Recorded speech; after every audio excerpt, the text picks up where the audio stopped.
وہ وقت یاد کرنے کے لائق ہے جب عمران کی بیوی نے کہا کہ اے پروردگار، جو بچہ میرے پیٹ میں ہے میں اس کو تیری نذر کرتی ہوں، اسے دنیا کے کاموں سے آزاد رکھوں گی، تو اسے میری طرف سے قبول فرما، تو سننے والا ہے، جاننے والا ہے۔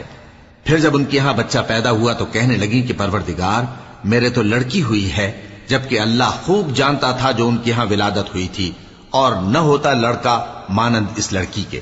اور کہنے لگیں میں نے اس کا نام مریم رکھا ہے، اور میں اس کو اور اس کی اولاد کو شیطان مردود سے تیری پناہ میں دیتی ہوں۔ تو اس کے پروردگار نے اس کو پسندیدگی کے ساتھ قبول فرمایا اور اسے اچھی طرح پرورش کیا، اور زکریا کو اس کا کفیل بنایا۔ زکریا جب کبھی عبادت گاہ میں اس کے پاس جاتے تو اس کے پاس کھانا پاتے۔